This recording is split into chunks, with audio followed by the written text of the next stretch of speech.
प्रियंका चोपड़ा के लिए Nick Jonas ने मुझे छोड़ा, मैं अब भी उसे पसंद करती हूं।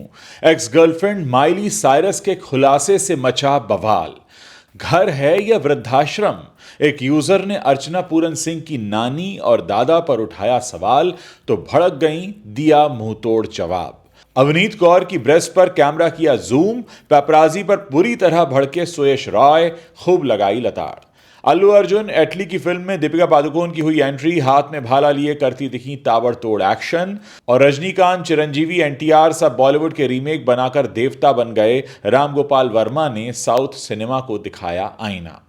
नमस्कार दोस्तों, आप देखना शुरू कर चुके हैं top 5 controversies of the day. खबरों में आगे बहुत कुछ इंटरेस्टिंग है, आप वीडियो के अंत तक हमारे साथ बने रहिएगा। चलिए खबरों की शुरुआत करते हैं।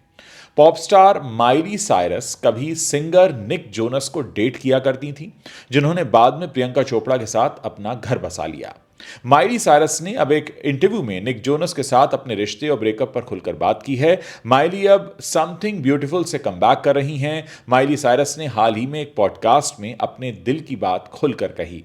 माइली ने कहा कि उनके और निक जोनस के बीच चीजें जिस तरह से खत्म हुई थीं, वो उससे खुश नहीं थीं। दोनों साल 2006 में एक दूसरे को डेट कर रहे थे, फिर दोनों 2009 में भी साथ थे, पर बीच बीच में उनका रिश्ता टूटता जुड़ता रहा। Grammy award winner Miley Cyrus ने अब कहा है कि मुझे निक जोनस पसंद हैं, मैं उनसे प्यार करती हूं। माइली ने बताया कि जब वो और निक जोनस साथ में थे तो उस वक्त निक ने उन्हें म्यूजिकल टूर में शामिल नहीं किया था और अपने काम पर ध्यान देने लगे थे। इससे उनका दिल टूट गया था और वो रोने लगी थी।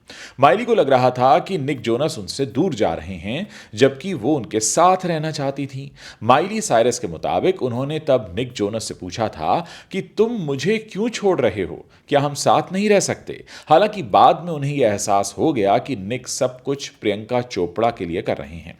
अगली खबर की तरफ बढ़ते हैं। अपने बिंदास अंदाज और फनी अंदाज के लिए मशहूर अर्चना पूरन सिंह को आपने शायद ही कभी गुस्से में देखा होगा। कपिल शर्मा के शो में जोर जोर से हंसने से लेकर अपने वीलॉग्स में ये खूब मस्ती करती नजर आती हैं, लेकिन हाल ही में एक यूजर ने अर्चना पूरन सिंह के घर को ओल्ड एज होम कह दिया और अर्चना को ट्रोल करना शुरू कर दिया। इस पर अर्चना ने उस यूजर को ऐसा जवाब दिया कि उसकी बोलती ही बंद हो गई।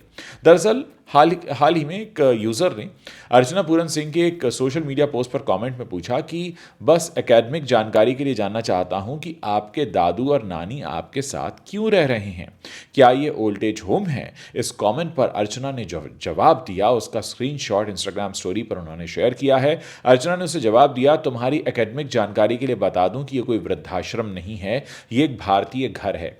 मैं तुम्हें भारतीय घर की परिभाषा बताती हूँ। ये वो जगह है जहाँ बुजुर्गों को प्यार और सम्मान दिया जाता है और उन्हें परिवार के करीब रखा जाता है। अर्चना पूरन सिंह का ये रिएक्शन अब सोशल मीडिया पर तेजी से वायरल हो रहा है। एक्टर और सिंगर सुयश रॉय अपनी बात को बेबाकी से कहने के लिए जाने जाते हैं। अब सुयश ने पैपराजीज पर निशाना साधा है, जिन्होंने नैतिकता और शालीनता की सभी हदें पार कर दी, जब कैमरों को जानबूझकर अवनीत कौर की ब्रेस्ट पर जूम किया गया। हाल ही में अवनीत कौर एक इवेंट में नजर आई थी। उन्होंने नारंगी रंग की बॉडीकॉन ड्रेस पहनी हुई थी, जो काफ़ी रिवीलिंग थी। जब कैमरे उनके ब्रेस्ट पर जूम इन होने लगे तो अवनीत कौर फोटोग्राफर्स के लिए रुक कर पोज देने लगी। बाद में पैप्स ने कुछ लाइक्स के लिए अपने सोशल मीडिया हैंडल पर भी यही वीडियो पोस्ट कर दिया। सुयश रॉय ने उन फोटोग्राफर्स को सबक सिखाया जो सीमाओं को पार करते हैं और नैतिकता और शिष्टाचार के बीच की रेखा को भूल जाते हैं। सुयश ने वीडियो पर कमेंट करते हुए लिखा, जूम क्यों किया, खुद घुस जाओ अंदर। हाँ, वो सुंदर दिख रही हैं, लेकिन आप लोग मीडिया के रूप में कर क्या रहे हैं? ऐसा तो हो ही नहीं सकता कि आपके घर की महिलाएं इससे सहमत हों, ये दुखद है। नेटिजन्स ने भी इस बात पर सहमति जताई और फोटोग्राफर्स को अपनी लिमिट्स क्रॉस करने के लिए खूब फटकार लगाई। एक यूजर ने लिखा, कैमरामैन को बेल्ट ट्रीटमेंट की ज़रूरत है जो इस तरह जूम करता है। दूसरे ने कहा, हाँ वो बहुत खूबसूरत हैं, लेकिन आपको जूम करने की क्या ज़रूरत है? क्या आपको शर्म नहीं आती?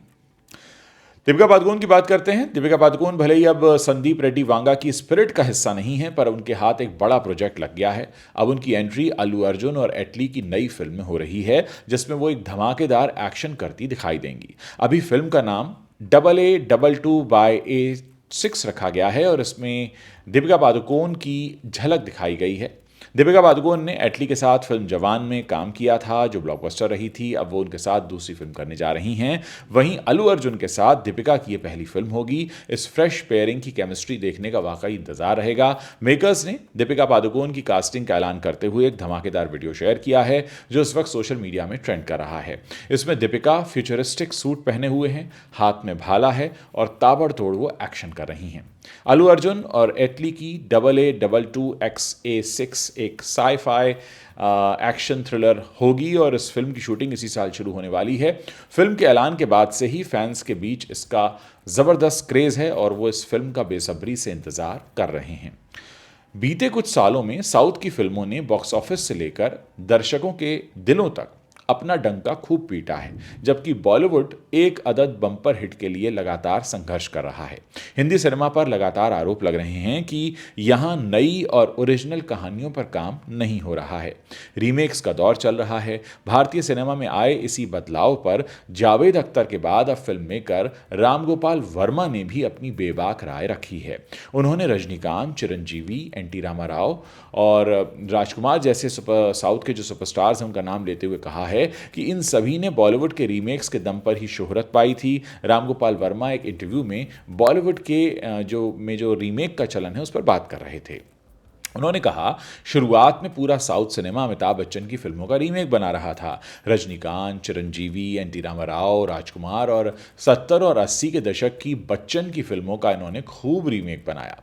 रामगोपाल वर्मा ने आगे कहा कि साउथ के सितारे रीमेक फिल्मों की बदौलत ही इतने बड़े देवता बन गए और ये आज भी चल रहा है। रामगोपाल वर्मा ने आगे बताया कि पुष्पा के डायरेक्टर सुकुमार को लेकर एक दूसरे डायरेक्टर ने उनसे कुछ कहा था। रामगोपाल वर्मा ने उनका नाम तो नहीं लिया, लेकिन बताया कि हम पुष्पा की रिलीज से 3 या 4 दिन पहले फिल्म देखने गए थे। उसके बाद उस डायरेक्टर ने कहा कि दर्शक पुष्पा को देखकर उल्टी कर देंगे।